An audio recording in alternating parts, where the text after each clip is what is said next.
Hi, everybody. I'm watching our participants join our conversation. I just wanted to take a moment to thank everyone for joining us. I was just saying to Heather that it was literally 11 weeks ago that we started the conversation about this webinar. And I'm just, really pleased that we've been able to do this on a weekly basis. We're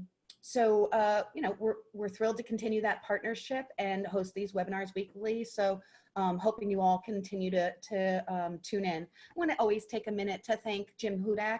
He is he's the empty screen, but you can see his name. He pulls this together every week. He gives us our practices. He set up our system. He's patient with me, which that's a thing. Just want to give a big thank to Jim for working so hard to make these possible. I want to also take a minute. This is such an interesting topic, but it's also a very fluid topic. So I just want to take a minute to have a little bit of a disclaimer for everyone on our panel and for everyone who's listening in to be thinking about. All guidelines, ideas, and concepts discussed and shared today are reflective of an important but evolving conversation. It's a work in progress and part of and will continue to develop. Everyone needs to develop their own policies and procedures with standards, plans, and planning, which will inform your policies, contracts, and waivers, etc. It's an important conversation to be engaging in, to be thinking about, but it's by no means meant to be taken as this is it. And I hope everybody, obviously consults with the people, the professionals and the experts in their lives and businesses. So I want to start off by introducing John Parkinson. John is an SVP, Senior Vice President, Director of Integrated Production at GSW New York. He's been there for 16 years, originally the Global Creative Director, and then he transitioned into his role now 8 years ago. Before that, he was at JWT Detroit, where he was a Senior Vice President, Creative Director of Broadcast for the Ford Motor Company, and DMB&B Detroit. He was a Senior Vice President, Group Creative Director for Cadillac. Something personal about him, I asked him to share that he is a painter, oils and portraits and landscapes. I'm so really interested, and I'm looking now at all of the art behind you to see if I can. There's nothing that I did there. Next, I'd like to introduce Doug Roy. He's an IP and employment partner at Cypress LLP, which is a boutique law firm in Los Angeles. He's worked with artists, reps, and production companies on in the still photo world for 10 years, handling all aspects of business law, including litigation, employment, IP, antitrust, and corporate governance. He's worked with clients such as Giant Artist, Apostrophe, iForward, Portfolio One, 3-Star, and others. Something a little personal about him is that he has a 6-year-old daughter, and he has learned that he is a better lawyer than a kindergarten teacher. Next up is Kelly Montez, owner and executive producer of Apostrophe Reps. Apostrophe is an artist representative agency and production company with offices in New York and Los Angeles. Some of their clients include Tom Ford, MailChimp, Chase Bank, Samsung, Puma, and Christian Dior. She lives in Los Angeles with her incredible husband, 2 amazing but slightly wild children, ages 2 and 6, that will most likely try to join in the discussion at some point. I am a sucker for kids, so that won't bother me at all. And then I'm going to move on to Mike Dos Santos. He's the CEO and executive producer of Versatile Studios.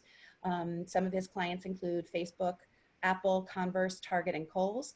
Something personal about him is he's quarantined north of Boston with his high school sweetheart wife and their 2 children.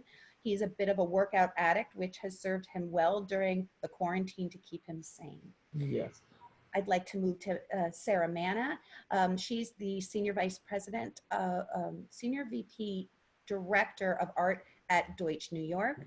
Her previous work includes Director of Art and Print Production at Anomaly, Head of Studio Art and Print at Taxi New York, and Print Producer at JWT. Something personal about her is she's originally from Sweden, and she now lives in New Rochelle outside of New York City with her 2 kids and her husband. And then last but not least, Heather Elder. She's been an agent for over 20 years. She hosts Dear Art Producer podcast, writes a blog about the industry, and hosts a site for freelance art producers. Mostly though, she's always thinking ahead and what better time to do that now. Heather, something personal about Heather is that she's surrounded by everyone and everything that she needs, including 2 Goldens and a bearded dragon. And then there's me. I work with Workbook. I've been here for about 6 years. Before that, I was with APA Los Angeles, and before that, I was privileged to be a stay-at-home mom. Something personal about me is that I have what can only be described as an unhealthy obsession with my Christmas tree and Christmas ornaments, and my family teases me about it relentlessly all year long. And I selfishly love my birthday more than any other day of the year. So. Moving into, let's sort of jump right into it. We're going to start with protocols and policies. And this is a question that I'm going to pose to Sarah and Michael and Heather and Kelly and John, everybody but you really, Doug. Really, this is, how are you putting guidelines and protocols in place for your productions? So I'd love to start with Kelly. Sure. I called Doug about that. So everybody but you, Doug. I'm only everyone should chime in where the conversation flows. Yeah, I definitely. I mean, we're monitoring what the CDC says and what local governments say, and also thinking a lot about our crew and how to keep them safe and how to communicate clearly with them, not only when they're on set, but beforehand, and make sure that they feel comfortable shooting. A lot of our productions don't have crews right now, though. It's just the photographer executing on their own. Mm-hmm. Add to that, Michael? Yeah, I mean, I think right now we're doing a lot of planning, and like Kelly mentioned too, anything that we're currently producing is all remote shooting, or photographers just kind of doing it all at home. But we're definitely we're members of the AICP, so we've been kind of looking at their guidelines and looking at that and how we can apply those to, especially what we're mostly doing, which is print production, and kind of taking out some of the stuff that's more union specific, but. Yeah, doing a lot of planning, doing a lot of conversations, talking to a lot of crew members, from Digitex to assistants and location managers, even the glam team, makeup artists, hairstylists, because, they're going to have a lot to consider too with their close contact to talent on set. So a lot of planning and a lot of talking. So how do you think others can get started on this? And honestly, I'm going to go with Doug on this because, Kelly, you just said you went to Doug. How do you think, sort of the best way to get started on those policies is, Doug?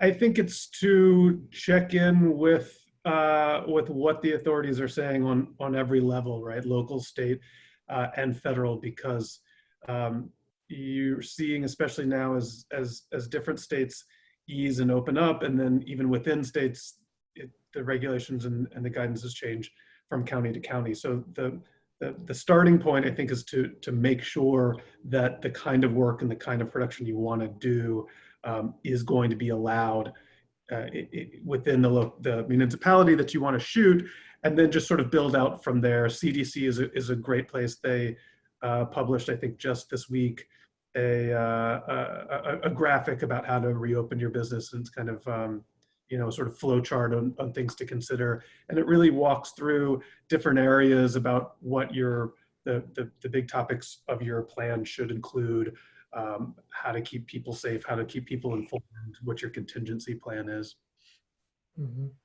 They even have a cleaning flow chart, which sounds like everybody knows how to clean, but it talks specifically about, it talks specifically about how to clean surfaces, how long to leave chemicals on, what you can use, that you think but it's a quick, easy flow chart to just look at and go, oh, actually, I need to leave that on there for 5 minutes before I take it off.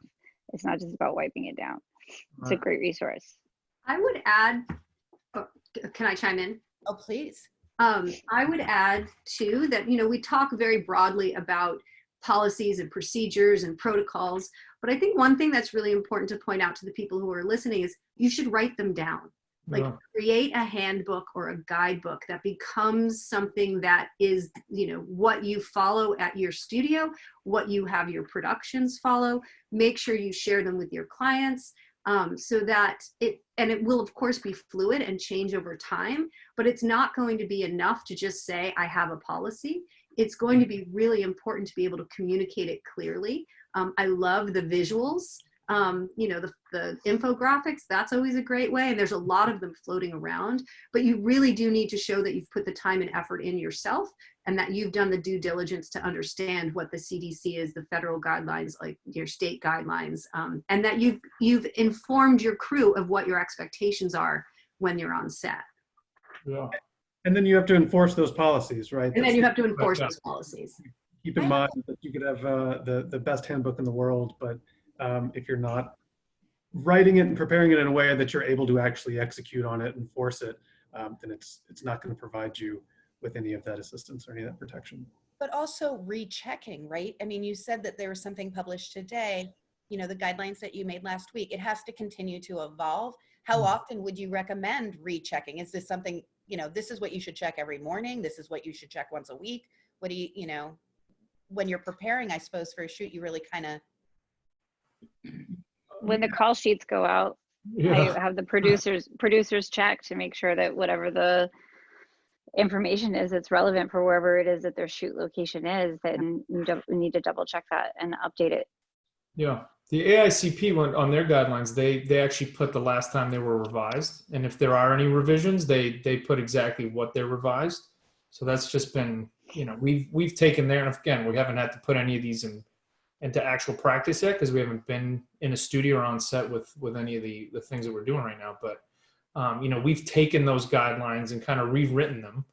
I'm not rewritten them to change them, but just copied them down into our own PDF and put our own visuals and kind of into our nomenclature of how we would put together a procedure guide. And we're not reinventing the wheel. We're not making new procedures or guidelines. We're using theirs, but we're making it more readable to our employees who are used to seeing kind of what our protocols look like. So, and we want to kind of take that a step further and actually, shoot some pictures and maybe some instructional videos of, either me or someone in our crew actually explaining this stuff to our crew members and anybody that's going to be on set with us. So that's something we're working on.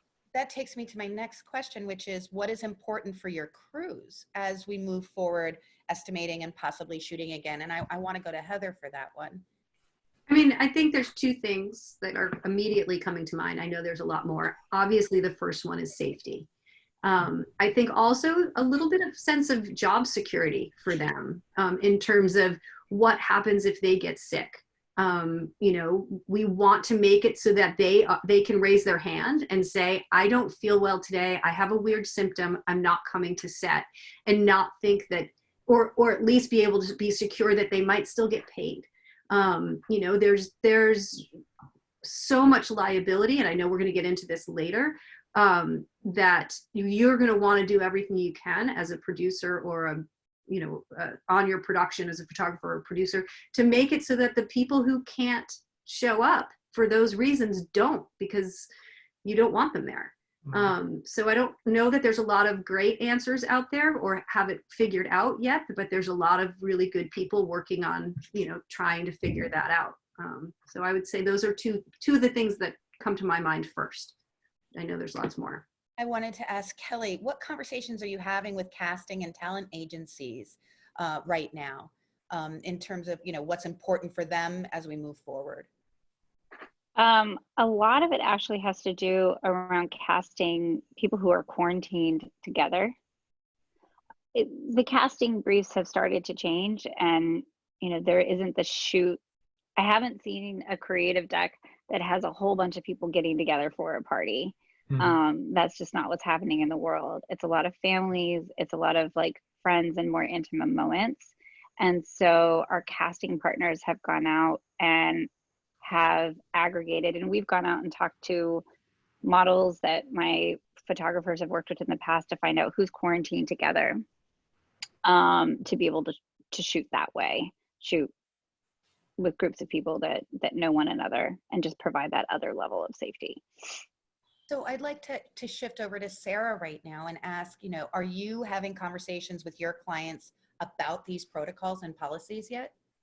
Yeah, we definitely are. I mean, the question comes up almost, daily.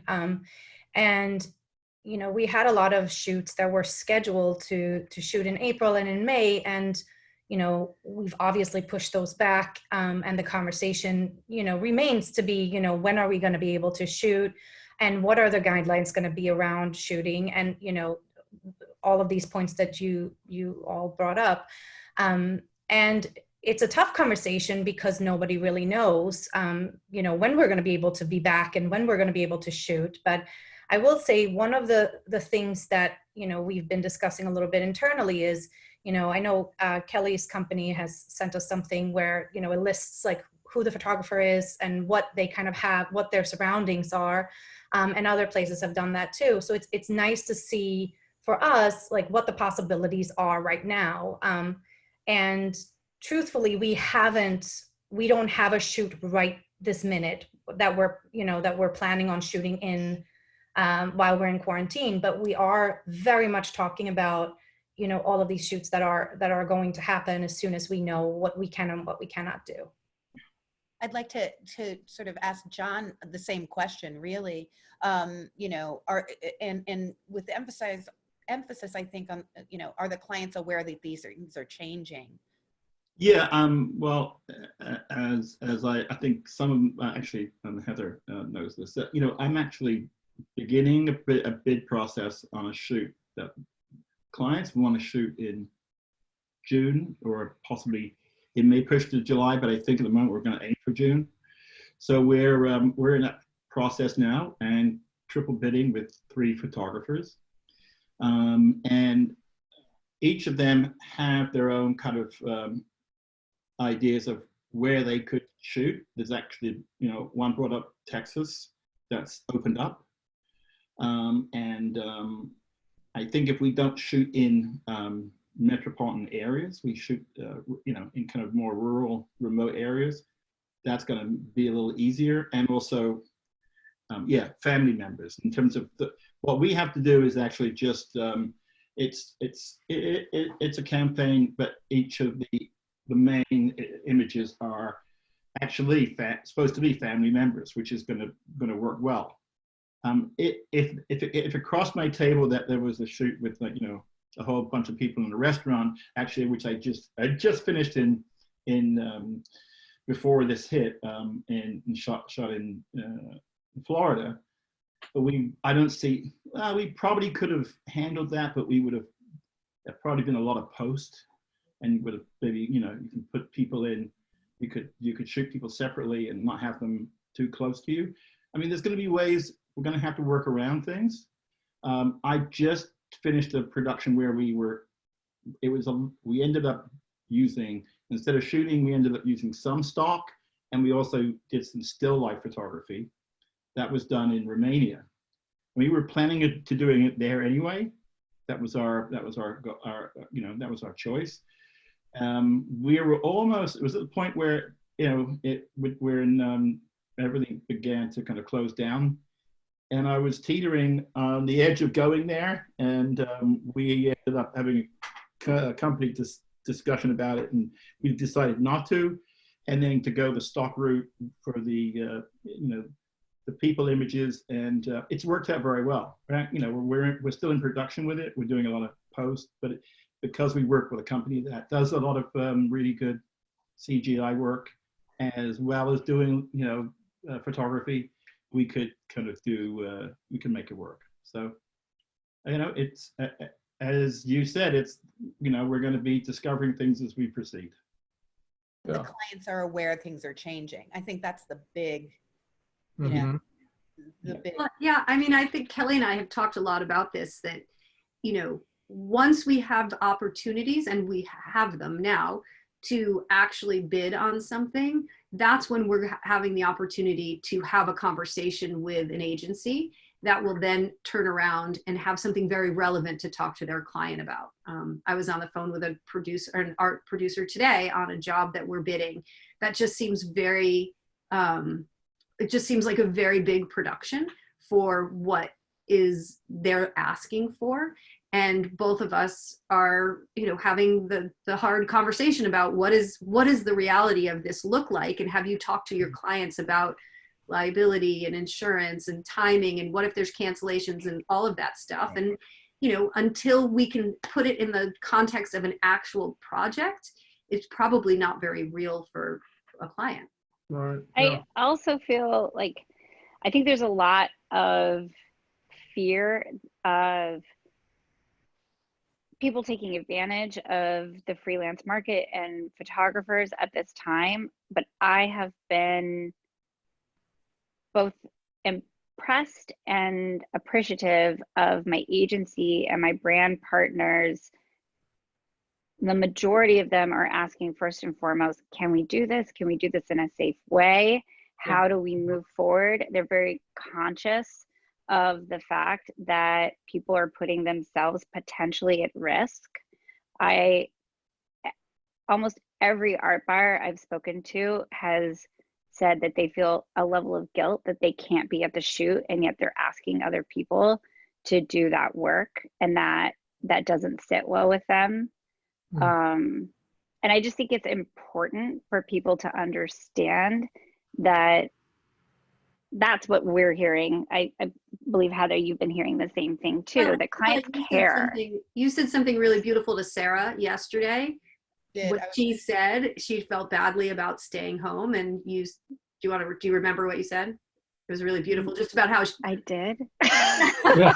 You said she was keeping everyone safe by staying home. That's exactly. Oh, yes, exactly. Well, and that's what I said to Sarah. Sarah I wrote was it down. expressing this as well, saying like, I feel really bad asking people to be on set, and I can't be there. But by you staying home, you are keeping people safe.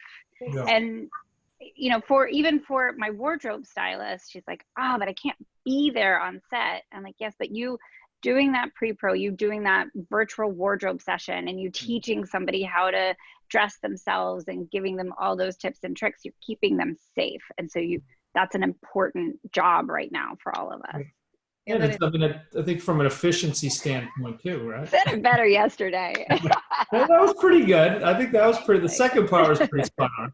I think also from an efficiency standpoint too, like less people on set, everyone's doing their job. They're just doing it beforehand. And I think from an efficiency standpoint, it's less people for production to actually have to worry about too, especially with all these new guidelines. And it's like, okay, we have it. Everything's been taken care of ahead of time. Now we can move through everything efficiently because we've done that pre-production work. But I did have a question for John. And you said you were triple bidding with 3 photographers. Are you guys, obviously creativity and the ideas they're coming up with, given the circumstances, are important. Are you also analyzing or reviewing like which one seems safer? That'll be a part of it. I think. Yeah. In fact, I've had a couple of preliminary conversations, but we haven't had the creative call yet. We're going to have that. We're going to have those on Monday and Tuesday, where we will kind of get a little deeper, and my team will be kind of, it's more like as we would do normally. We'd have a creative call and with the photographer and producer, and then they will go away and create a treatment.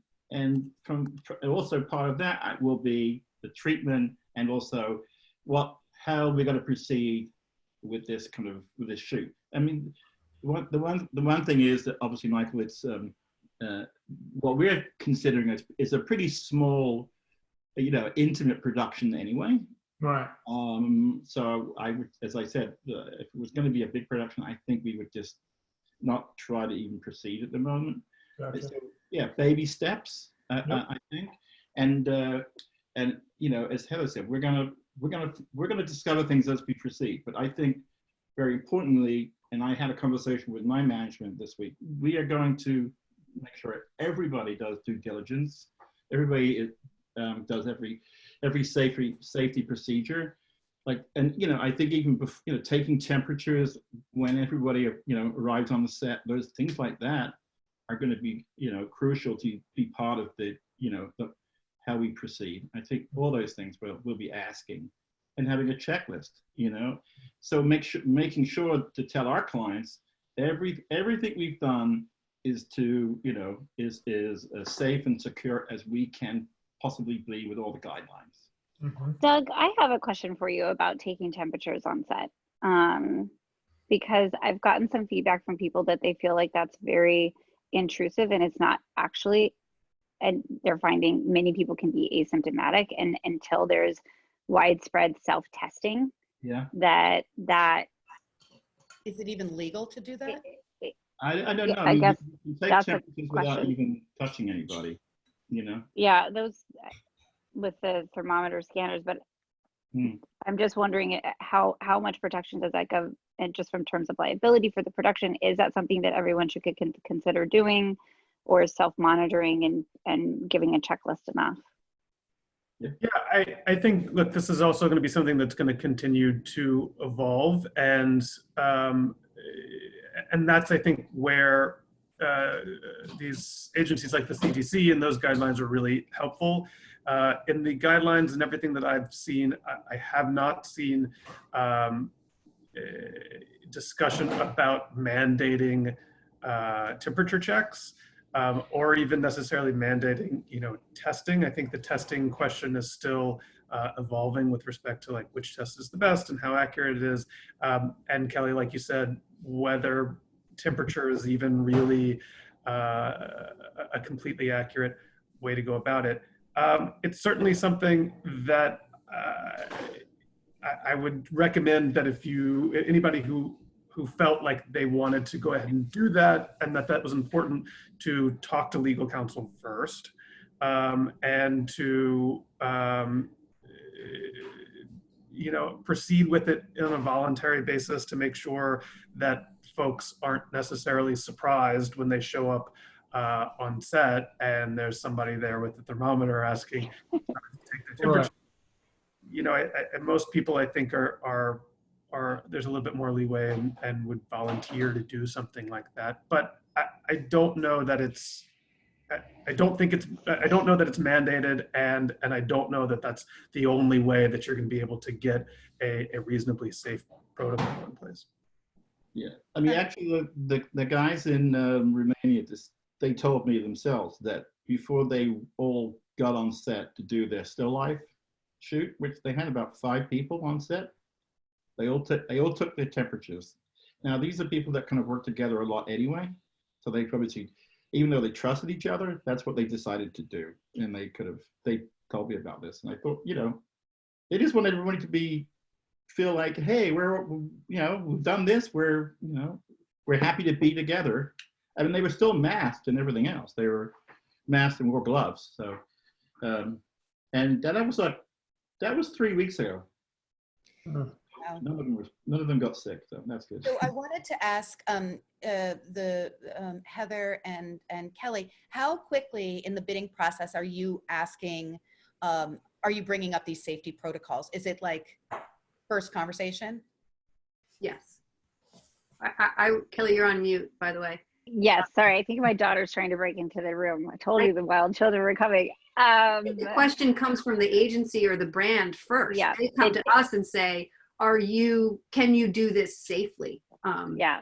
And I don't want to make anybody think that we're like doing tons of estimates and tons of shoots and lots of stuff is going on and people are listening being like, oh my God, how come I'm not? Like, there's a very small amount of things going on. But there are some things going on in their test cases. And wouldn't you agree, Kelly?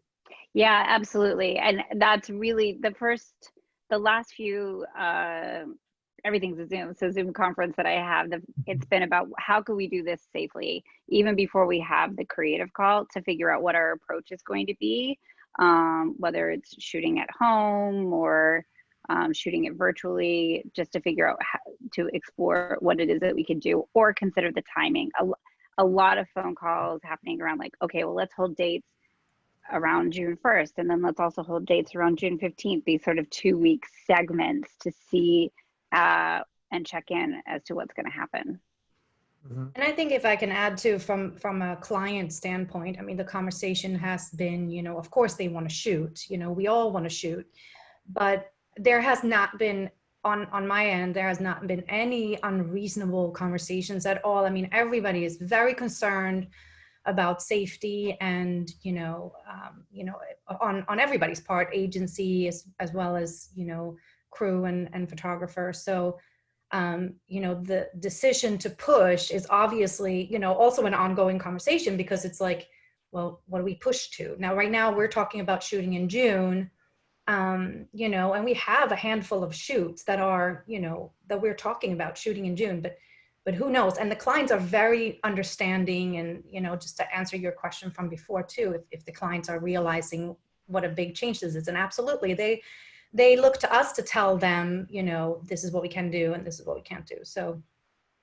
And I would, oh, good, Heidi, I'm sorry. You know what?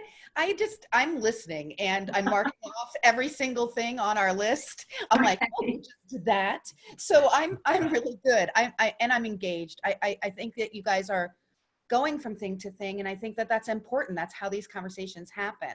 And there's things that I'm marking down for later. But please, whatever. Well, I was just going to say what I can add to that for the people who are listening. What the other thing that I'm finding is that there's a lot more pre-production conversation happening. So when you're creating your estimates and you're thinking about what your production looks like, pre-production is not just that one pre-pro day anymore. There is going to have to be time built into schedules, not only for the photographer or director to add additional time for, figuring out what the dance is going to look like and how it's all going to get done and the feasibility of it all, but for your crew as well. Like, Kelly, when she mentioned the hair and makeup or the wardrobe stylist, there's going to be more prep for her involved. So, and everyone is going to have that, because we're going to have to spend more time up front really figuring out what the day of the shoot is going to look like. Right. And it's so much about communication. I think there's a lot of times where it's like, okay, well, we'll work together to figure that out on set. But it's exceptionally important now, and we've had those conversations, especially on remote shoots, of like, you know what, we don't have clarification. We walked away from that phone call, and now I'm going back, I'm looking at it again. I've got a question about what we're gonna do. Let's get back on the phone. Let's sketch something. Let's make sure we're really clear, because we also don't want overtime. We wanna make sure that people are getting off set, they're getting at home, they're having good rest. That's also going to be a huge component, and stretching the shoots out, shot lists, I think, if we're being honest, even before this were a real problem, and the standard day started to become 14 hours. Yep. And people were translating motion shot lists thinking that they, it was the same apples to apples as a still shot list, and the conversation needed to happen around that anyway. Yep. And the nice reset about this is that conversation of like, okay, we need to extend this, or we need to figure out our priorities, and clients are really sticking to that. Yeah, and I could obviously speak for you guys too. I'm not mad at that. I think that's the silver lining of all this is like, oh, you're going to give me more time to plan. Thank you. Yeah. Because it's important. Again, like, we do a pretty good job in that short window of time sometimes that we have to prepare for a job, but that's a lot. I mean, there's a long days before the shoot. And like you said, Kelly, sometimes you're like, oh, we'll figure that out when we get on set. But if you took the time to figure it out before you got there, it's just so much better, and a lot of times that leads to being able to do more shots. Mm-hmm. Yeah, so in that way, obviously the shot lists need to come down. They needed to come down anyway, but in that way, I think we can educate the clients on like this prep time is going to allow us to just kind of work a little more efficiently. And Sarah and John, you're already hearing that, and you have that expectation and that understanding. I also appreciate you guys. John Sharp just asked exactly that question. Wasn't on my list, and you've all answered it. Thank you. All right, Johnny. Hi, John. I wanted to. Well, now I'm a little lost where we are in the. How have you changed? Oh, this one I'd like to ask John. How have you changed how you're looking to hire photographers in light of the safety concerns and possibly working with smaller crews? You mentioned that all of these things are in your estimates. But yeah, I mean, one of the things, I actually have been saying to my team, I always going to give my short list, and I get a creative short list, and we talk about it. And sometimes we argue about it, I said it was important to my creative director that I really want to, I want to feel comfortable.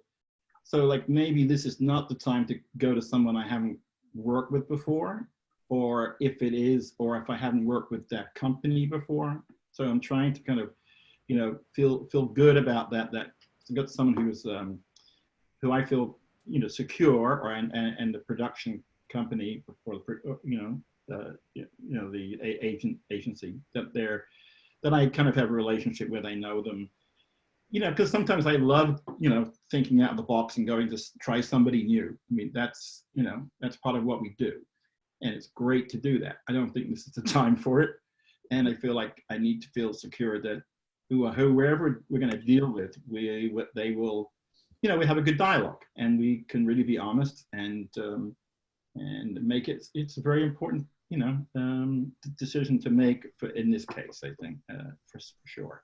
I do want to reiterate that I think the idea of relationships right now is going to go a really long way, because there's some hard conversations that not hard, but there's some important conversations that are going to need to be had. And also the idea of capabilities of a studio is going to be really important. So, everybody hopes that it's their visuals that are going to speak for themselves, but, and that's why you're going to get hired, which ultimately, yes, for your vision. But I think the idea of what you're capable of and how well you can communicate, like Kelly said, those things are going to rise to the top. And the fact that you may have a pre-existing relationship with someone who understands that they can actually work through something with you, and they know that about you already, I also think is going to be really important. I wanted to move to Doug. What advice do you have for photographers putting their policies in place?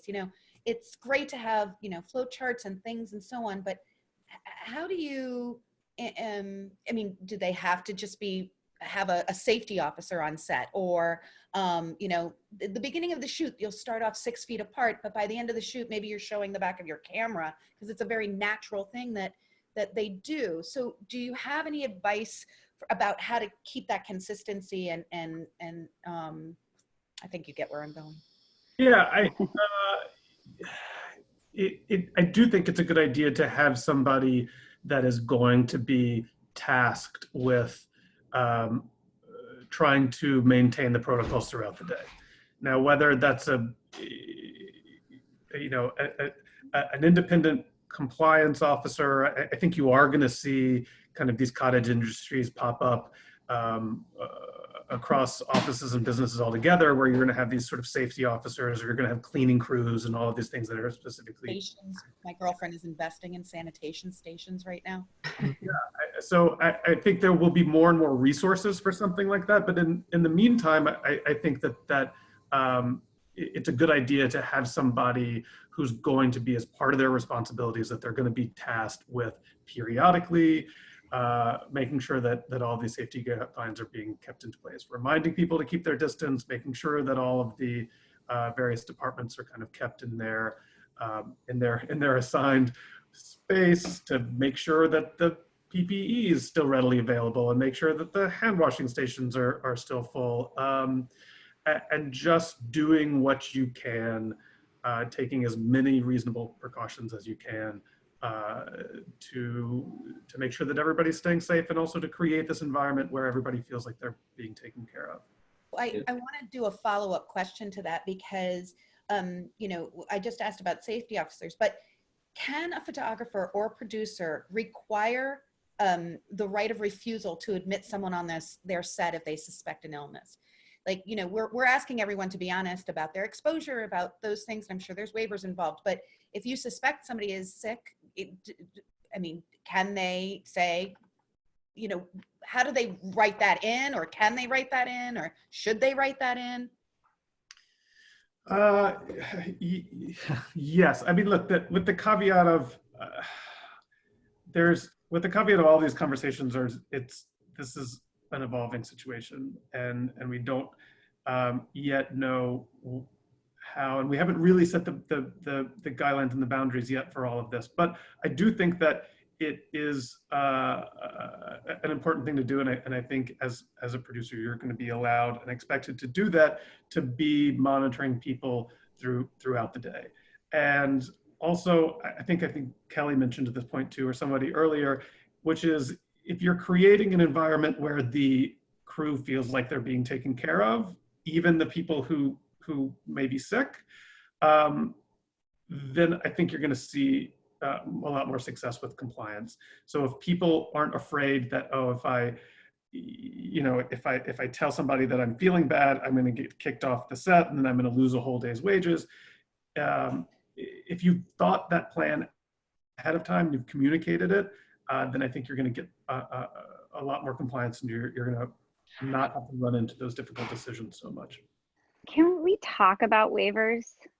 I Please. do not want someone to sign a waiver. I don't think they hold up in court. And I personally feel like that does the opposite of what you're saying, Doug, of making people feel taken care of. I feel like, yes, I need them to answer my questionnaire. I need them to thoroughly read the procedures that we need them to follow, but I don't want to put something that says like, you know this, you're here of your free will.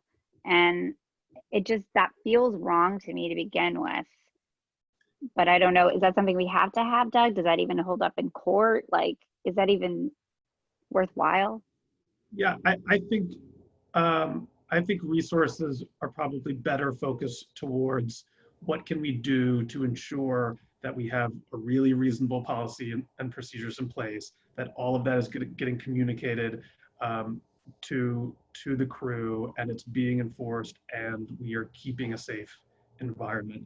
The other conversation I think to be had is with your insurance brokers, because I think that's another big important piece to this, is really working with those folks and analyzing what policies you have in place and exploring to see whether there are other products out there that can cover some of this risk. There's a big ongoing question out there as to whether or not, if somebody gets COVID on a work set, would it be covered by workers' comp? That's, in my mind, a sort of ongoing open question. We've already started to see cases being filed by employees against employers for COVID-related illness. It's still early days, so we don't know how those cases are going to flesh out. I think insurers are starting to see what they can do, either to back away from that or explicitly exclude it from coverage. But workers' comp isn't the only kind of policy that may be implicated there. There's also an employer's liability policy that tends to govern and protect against negligence in the workplace. That's a policy that could be available. Those policies tend to be, sometimes they're packaged with workers' comp, sometimes they're separate, sometimes they're really expensive, sometimes they're narrow, but it's worth going out there and seeing what's available and what you can do, because even if you have all of your policies and procedures into place such that you feel like you would be able to succeed at the end of the day, if you were to get a lawsuit, it would be nice to have a policy in place that's going to have a defense indemnity there too, to where you're not going to be on the hook for the defense costs and the legal costs associated with that lawsuit, even if it's not, even if it doesn't have any merit. Right. Is that D&O coverage, Doug? The directors and officers coverage? It could be, right? It could be a D&O policy, or it could be, but it's also referred to an EPL, employment practice. Yeah. It's all going to depend on the specific product and what it includes and what it excludes. So that's a conversation with the broker. Right. Well, and to your, just to kind of keep going with the, maybe not even call it a waiver, but like a consent form, like, is it good to think of having something where they're at least acknowledging that they understand the risk, not necessarily saying that they won't hold us liable, because obviously we have to hold up our part and making sure that we have proper procedures and guidelines, but something that says, hey, I understand by taking this job there are some risks involved. I'm going to do my part in reading the guidelines that you're giving me, and maybe even at the end of the shoot acknowledging that they're acknowledging that we did everything we said we were going to do. Is something like that smart to just have something, what I would call paper trail, but just something in place to have someone at least, evidence that we did what we should have, Right. The enforceability of something like a waiver is going to depend a lot on state law, right? So that's going to be governed quite a bit by where you are and where the crew is. So that's something that really, if you want to put a waiver out there and want to make sure that it's going to have any sort of legal effect, that's going to be something that you want to have a conversation with your lawyer about, specific to the whatever law is going to govern. Mm-hmm. But yeah, no, I do think it's certainly worth making sure that everybody gets a copy of what the policies and procedures are going to be. They can sign for it. They can give you some assurances that they've actually read it. If those things are going to be dense, if you're going to plan on publishing and providing, a 10-page handbook and make sure everybody reads it, I would also recommend putting it out into like a one sheet and sending that out with everybody's call sheet and making sure that that's in place too. And the more that you can make sure that people are getting the information, receiving it, understanding it, and abiding by it. Anything you can do. A document that says I have read this and I, am pledging or whatever, I'm signing here that I did all of the guide for the crew or for the talent or for anyone. Is that sort of what you're saying? Yes, I think once if you're going to hand out that material, it's a good idea to get a signature saying that they've acknowledged that they received it and that they've read it.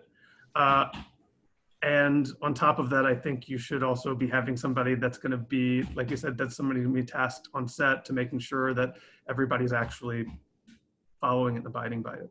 Right. It's kind of similar to like employee handbook, right? Like if you've worked at like a corporation, you get your handbook and you have to sign and hand in that last page to say, I read all the, is that? Yeah, look, I mean, what that's going to do is that's going to just be evidence to confirm that somebody actually had access to the materials and they say that they read it. That's great. But if you're, if everybody's read a policy that's a completely robust policy but isn't being enforced it's not particularly helpful. So Gotcha. Are you allowed to ask health-related questions? Are there laws around, your personal privacy and being allowed to ask certain health questions? There are a lot of protections in place, HIPAA and other laws that protect somebody's medical information, and that can be a real issue in an employment context because there are a lot of protections for employees to protect them against discrimination or retaliation with respect to medical conditions. So again, if you're going to be asking any medical related questions or want to have somebody submit to temperature checks or testing, you should talk to a lawyer first. But some of that I think is going to be expected, and there is going to be reasonable precautions that you're going to want to take into place, not only to do what you can to kind of monitor, ask about if somebody's had symptoms, monitor whether it looks like that anybody's having symptoms. And you also want to be able to identify, part of the CDC guidelines is what is your plan with respect to people who are on set, employees that are particularly at risk for COVID-related illness, either because they're immunosuppressed or because they have some sort of underlying condition.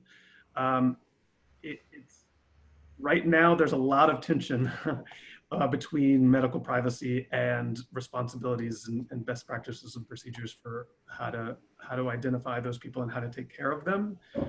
So it really is a conversation, I think, that needs to be taking place between producers and clients and legal counsel. So you're on the hot seat and I have more questions for you. I think I want to, I want to take a live question. Somebody asked one specifically of you, Kelly. you said something about your hair and makeup person not being on set, and how does that work? I don't rep hair and makeup, but I do rep wardrobe. But both, we have been doing both remote shoots and virtual shoots, and we have had tutorials, glam tutorials for talent, where the hair and makeup person is doing a Zoom call with them and even showing on their own face like how you apply the makeup for the particular look. For wardrobe, talking to talent, going through their closet to see what they have, shipping them additional materials, and then having them get dressed, show the look over Zoom, and saying like, oh, do you have this kind of belt? How about these types of earrings? Whatever it might be, to give them some ideas of how to present themselves for the shoot. And we've been doing that with some really great success. Shipping clothes, racks of clothes to a photographer of mine who is a kid shooter and has two adorable girls, and she's steaming and styling for her children, and they're doing virtual pre-pro where the kids try on the looks, and then shooting some editorials that way, and they look amazing. It's a lot of work for the photographer, which is to Heather's point, and it's a lot of prep work. I think that there's a lot of people are trying to wait to the last minute to confirm shoots, but we need more lead time because shipping takes longer and prep takes longer. So that is something that we've had to have conversations about as well. So I wanted to switch gears and ask of our art producers, at what point does the conversation about whether or not a concept is feasible on your side of the table? And are you guys adding in the reps and the photographers earlier in your conversations now? Sarah, I'd love to hear your voice for a second. Yeah, no, it's a great question. And I think that everything that you guys are saying on a prep, from a prep standpoint is the same in the agency world now. You know, we're very much part of the whole creative process. And even before, you know, as far as, you know, when our creatives get briefed, we also are brought in on a production level just to make sure that whatever they're thinking of can be done. And we have a lot of conversations with our creatives on the side while they're concepting, just to kind of make sure that, you know, I mean, there's like, I know we've mentioned before, there are some states that are opening, and then there's some countries that, you know, you could potentially shoot in. So there are conversations like that. But yes, we're there the 100% of the way. And I think everybody understands that everything is taking longer now. I mean, you know, you can't even get your groceries done fast these days. So, you know, you can't expect anything to happen fast. So I think even on a client level, you know, clients have been very understanding, and, you know, I'm very impressed with everybody in the industry, to be honest with you, clients and producers and photographers. You know, people are just trying to work together and figure it out. So it's a refreshing time in a way, you know, to see that. So that kind of, I mean, that is refreshing, but I was thinking that, you know, working with clients from overseas with smaller budgets, this is a live question. We're used to shooting with smaller crews, but I'm afraid that the potential increase in costs related to safety will scare them away from shooting in the US, and where other countries' procedures appear to be not so restrictive. So I sort of want you to expand on that, and maybe John could weigh in, but I also really would like to hear Heather and Kelly weigh in on that too, just from your perspectives. So John, would you start for that for me? In terms of, you know, I actually, you know, well, I'm a Brit, but I've been here longer than I've lived in England. But you know, yeah, I mean, I don't just operate within the US on, you know, normally.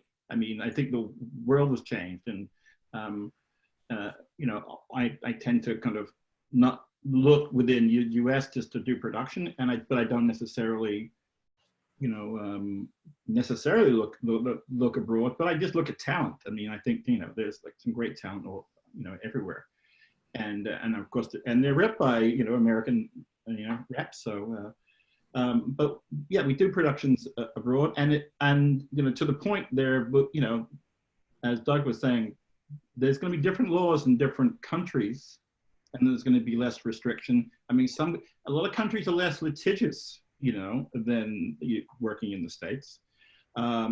So we'll see how that goes in terms of how things proceed. Of course, I will always defer to whoever we're working with. That production, I want them to be as comfortable as possible. I'm not trying to, you know, get around any laws at all. You know, it will still be, from my point of view, it needs to be as you know, as secure and safe as it would be here. But you know, yeah, we'll look everywhere for what we need, and we'll go from there. I mean, again, we're still trying to discover what is the best route to do production. But you know, we probably might go to states that, you know, are opening up a little bit before us. But again, if that's the case, again, I just talked about Texas. I mean, you know, it still needs to be, again, secure. That begs my next question. Are you leaning into places that have low COVID cases? Like, well, I think the production, I'm going to let the production company and the photographer, you know, make those suggestions. I wouldn't put it upon them, for sure. I think it's always, you know, you want your production to be comfortable. You want your produce. I never want to force what you know, my opinion on things, and I think that's the way it always should be. And to Sarah's point about, you know, because the way we work, we've always been very involved creatively. I mean, I kind of come from a creative background, so I kind of transitioned, but always had a strong kind of production background too. So it kind of worked for me. But so you know, we tend to work very hand in glove, and I think it's going to be more important industry-wide that, you know, art producers and you know, television producers work closely early on in a process to make sure that you're not going to go off in a direction creatively. You're going to sell something to a client that isn't going to be possible to do. That'd be crazy. So we should definitely be working hand in glove and giving guidance from the very beginning of you know, when we're concepting.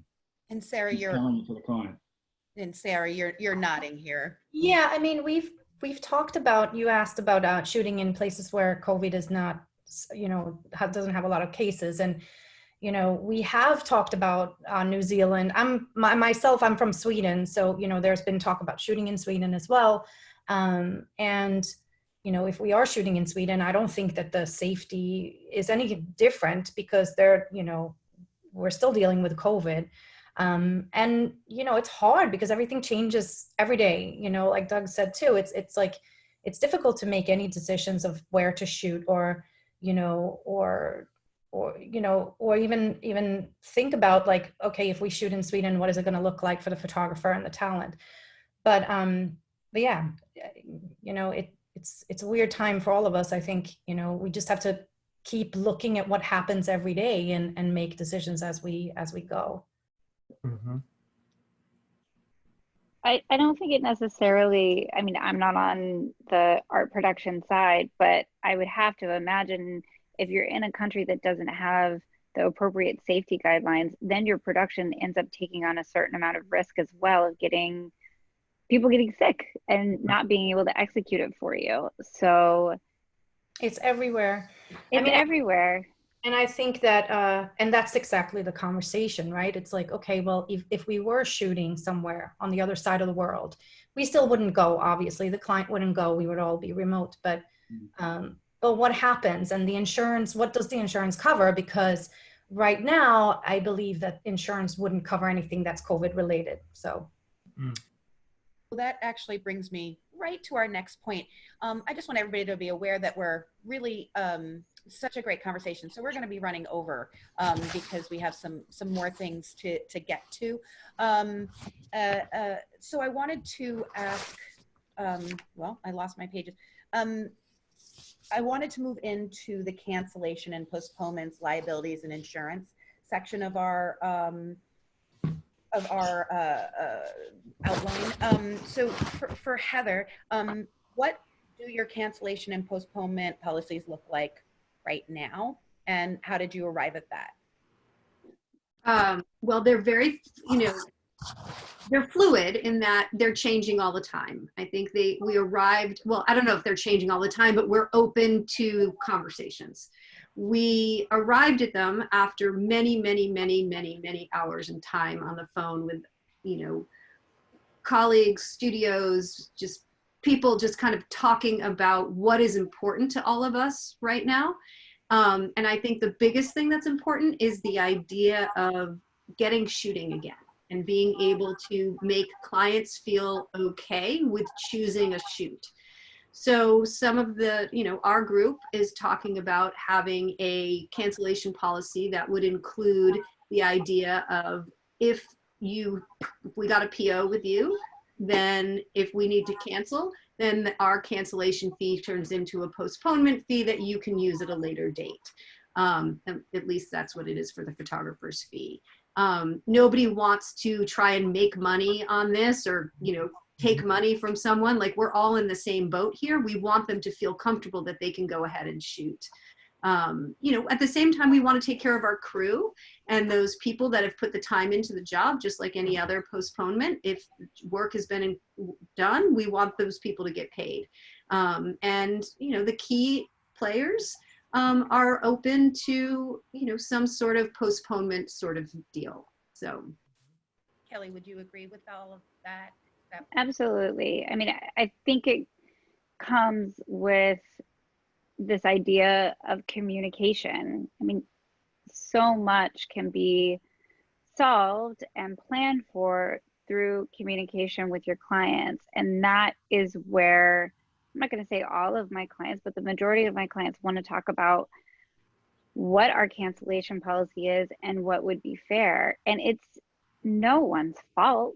It's not like, oh, our lead client can't make the shoot, so we got to push it back by a few days. It's a global pandemic and the government has shut down and we can't do anything. So it's about what's fair for everyone.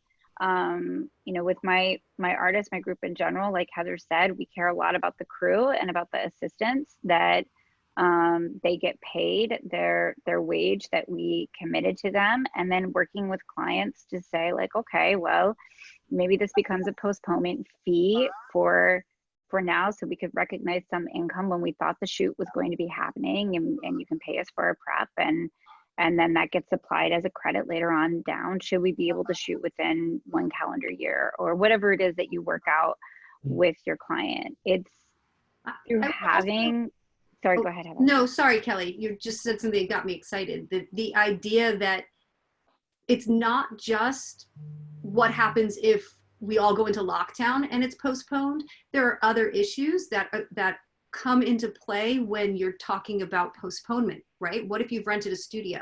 I keep using this example, but like, what if you've rented a studio and the day before the shoot, you get a phone call from the studio that says, hey, sorry, we had an outbreak, you can't come here.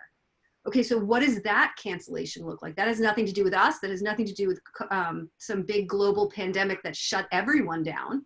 This is a situation. Do we have a backup? Have you negotiated something with your studio? Like, it goes down the line. So where does that liability, that's, I think, one of the biggest part of the liability conversation is, what are you going to put into place with your client if the talent shows up? What happens if the photographer gets sick? Who's responsible for all of that financially if something like that happens? So it's questions that a lot of people, we don't have answers for yet. Michael, I'd love to hear, your thoughts in this. Yeah, I mean, I think our cancellation policies in the past have been pretty good, and we've never had to really enforce them. But I think going forward, it's like Heather said, they're going to be fluid because there's now a lot of other considerations that aren't necessarily weather or client related. It's whether the studio is to have an outbreak of photographers to get sick. I think having things in there that include postponements and putting some of those fees towards postponement, because all that pre-production's already been done, But who's to say we can't push it out a week or find another date that at least the main crew is available and push all those fees that way. And we'd have, I mean, I've run into situations in the past where we kind of had to do that anyway. It wasn't COVID related, but you know, I think we're all going to have a hard time finding insurance coverage for that, because I think most carriers have already taken out civil authority and imminent peril out of a lot of policies. So I think when we go for renewal, those aren't going to be there anymore for us to cover us for that. So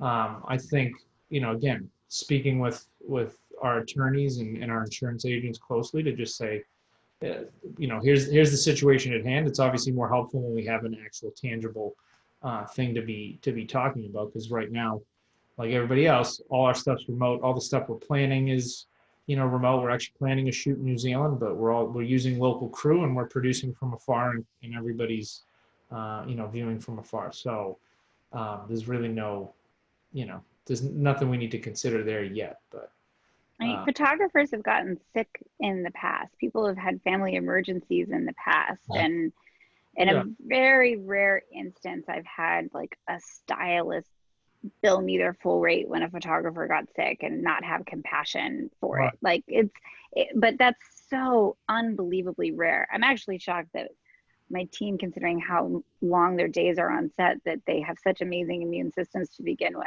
But people get sick, and that's COVID or not, that happens. And for the most part, people have always, studios have understood that, clients have understood that, assistants have understood that, and we've been able to work something out. It's just about building the relationship and the trust and communicating with your client up front, COVID or not. And I also think, I think that, you know, just like we estimate for like a weather day, you know, as much of that information that we can get up front from the agency side, you know, of course, a lot of these things are things that we don't know about that could happen. But if there are, you know, language about studio, or, you know, or just a conversation between you and your producer, right, or your agency producer, you know, tell us up front so we know, so we can communicate to the client, so that we are not, you know, because a lot of times, like, all of these things make so much sense, but when it goes up the ladder, right, to the people that are actually paying for it, you know, it's good to have those conversations up front. So, you know, all of those things, like, tell me about it right away. You know, Sarah, we might have to cancel the studio. We might have to, you know, if this happens, if the photographer, and of course you're not going to have all the answers, but the more the better. Right. I think also just having back, like, people still holding backup crew that'll either hold for as long as you can have them hold, or maybe you're paying them a holding fee up until the day of the shoot. You know, I mean, we've talked about that, just having backup options for studios. I mean, it gets, you know, it could get pricey if all those have a cost associated with them, but I think you still need to have things, you know, backup plans in place as long as you can. I want to go back to the question that someone asked that had an implication about budgets, because it sounded like they had a fear that jobs that would normally happen in the US were going to get shipped overseas. And I think it is important for us to recognize, like, it's a pandemic and the economy is suffering, and it's suffering worldwide. People don't have the budgets they had before. But what I have found is that by scaling back crew and these remote shoots, we are saving money for our clients in different ways. And so rates are staying the same. And there are new and different opportunities that are presenting themselves. One of my shooters is doing a virtual shoot potentially with somebody in Asia. She's not having to fly to Asia for this one portrait. She's able to collaborate with this model from around the world. That's a new opportunity for us. So it's a matter of how you approach this time. And there is a solution and a possibility for everything. And that is where it's important to be creative in your thinking. Yeah. No, agreed. Oh, Heidi, we Can't lost. hear you, Heidi. Can't hear you, Heidi. oh no. How about now? There we go. You're back. Nobody's ever said that to me ever.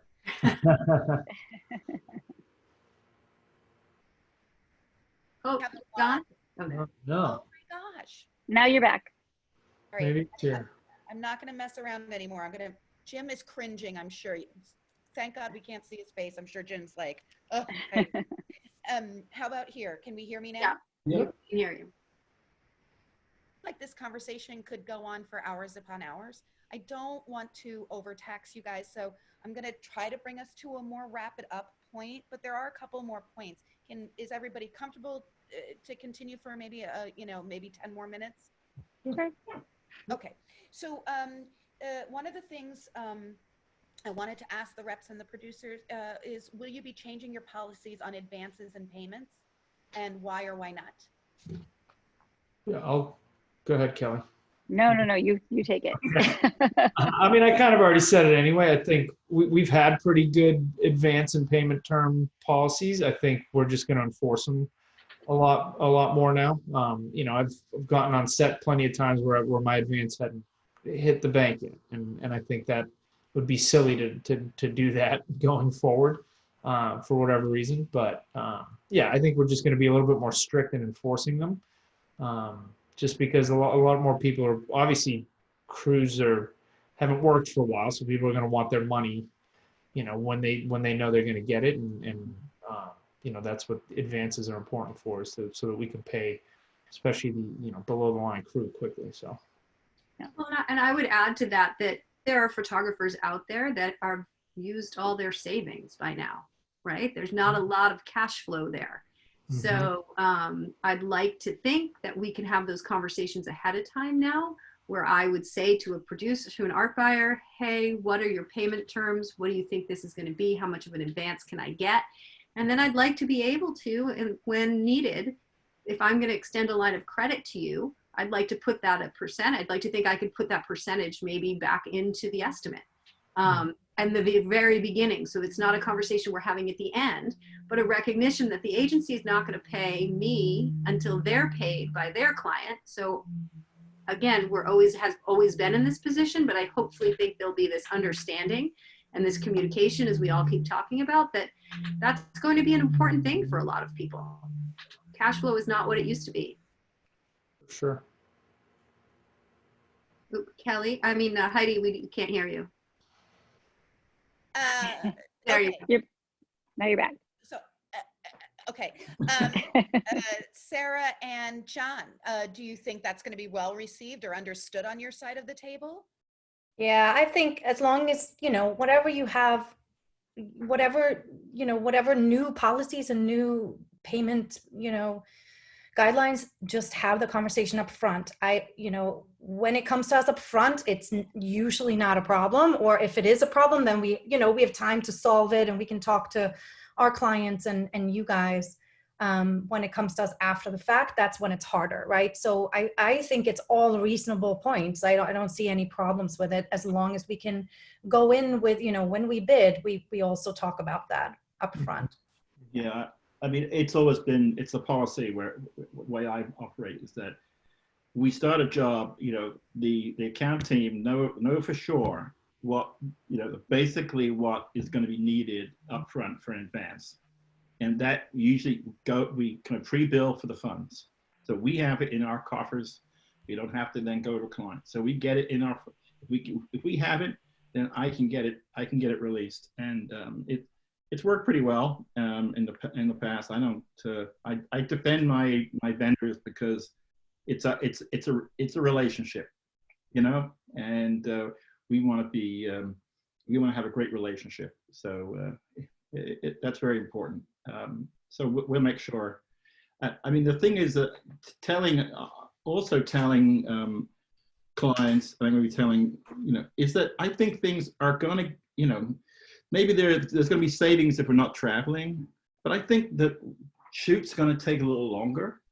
I think, we don't want to have longer days as Michael was saying. We're going to try to be fair to our crews and everybody.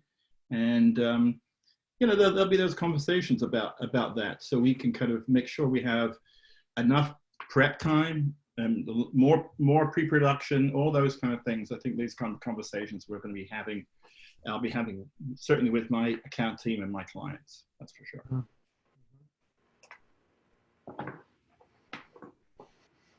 I think you're saying you're going to wrap it up, but we can't hear you No. again.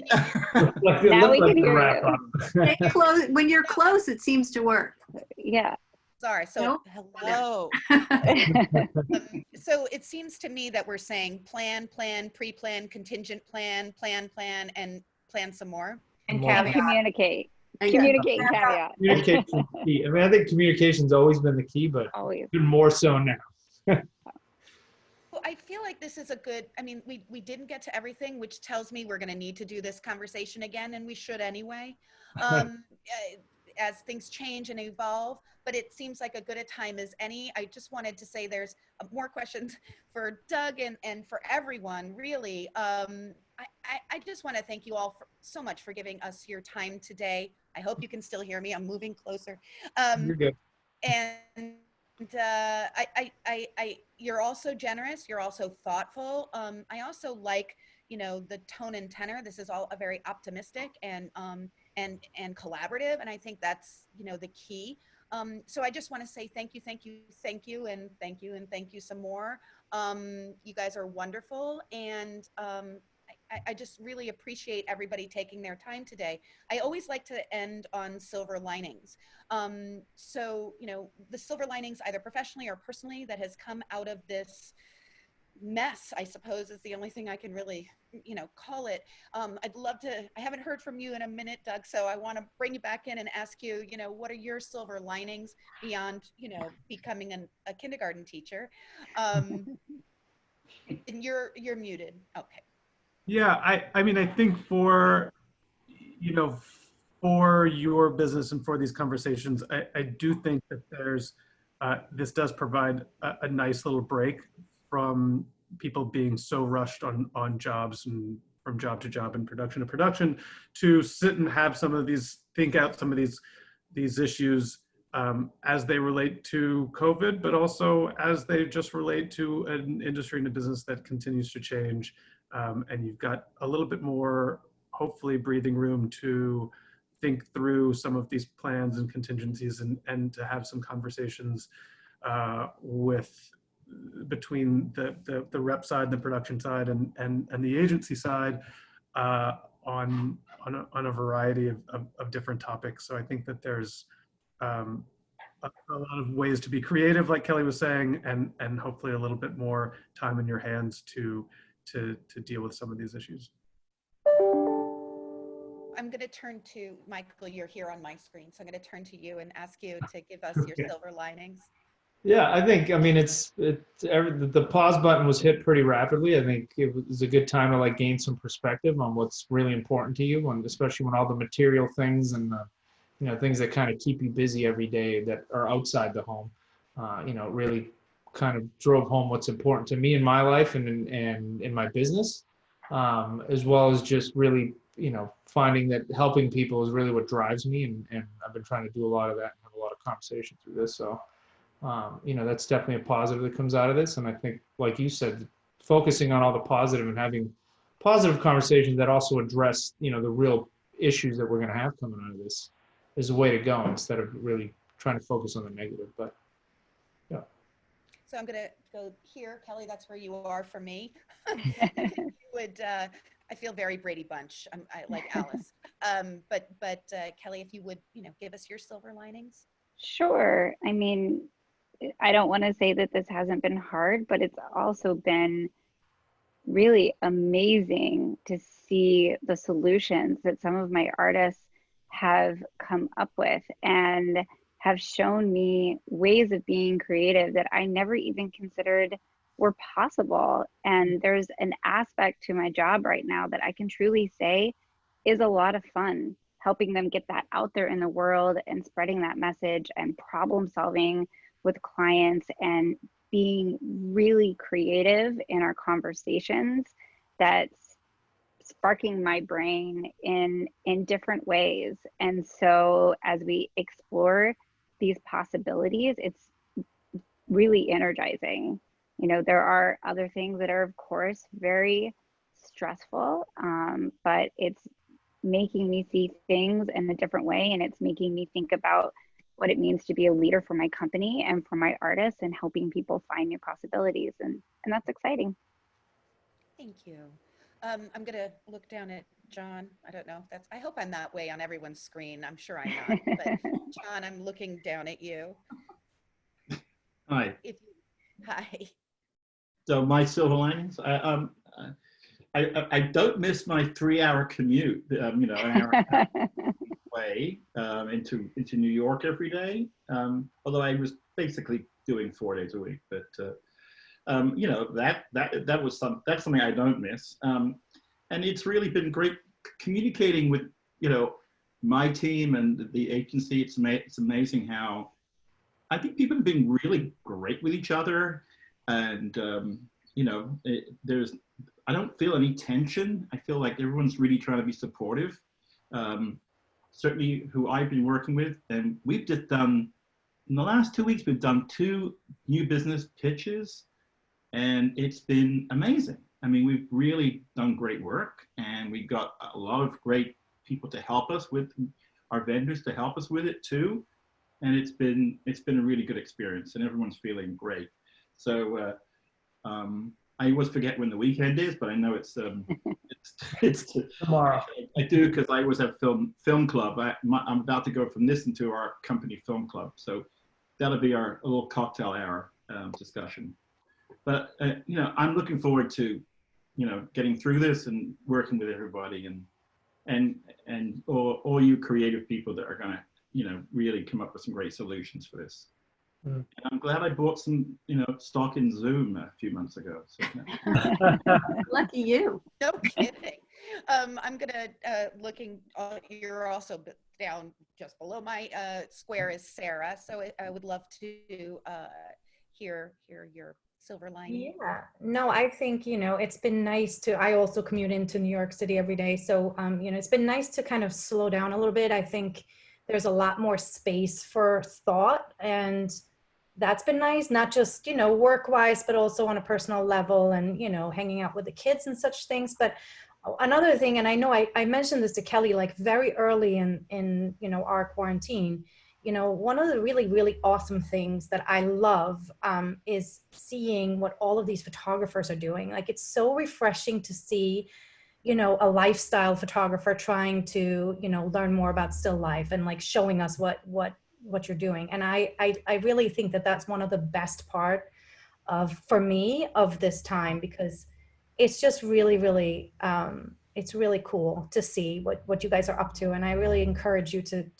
keep sending us your new work and your, what you're up to, because we really want to see that. So, I love that. Oh, we can't hear you. There. I said that's a great silver lining. Are we hearing me now? Yeah. Yeah. Jim, I don't know what's going to go on with this. Heather, go with your silver lining. I can be quick. I've always felt like, community is so important, and being an only child, I seek it out everywhere.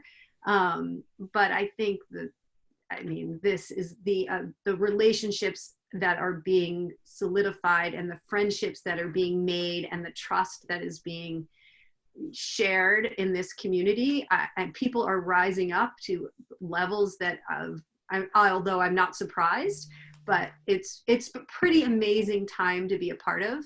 And I look around this, and I'm sure if I could see everybody out there in the audience, and all the people we've spent hours and hours talking to over the last few months, like it's a pretty incredible community. So I'm feeling really great to be a part of it and get to be connected to them a little bit more actively right now. So much. Can we hear me? Am I here still? Yeah. My silver lining is that a little bit off of what Kelly said was, I've been thinking about this a lot, and I feel like I'm engaged on a completely different level, and almost more so now, even though we're also remote. It's sort of the opposite of what you would think, but I do feel extraordinarily engaged, and the camaraderie and the empathy that I'm seeing is my silver lining. So I won't take anybody else's time. I know that we went much further today. Hopefully everybody can still hear me, but I'm going to say thank you to everyone. Thank you. And I'm going to do a bit. Thank you. Let's wave goodbye. And thank you. Bye. We'll do Bye, one of these. everybody. Fly away.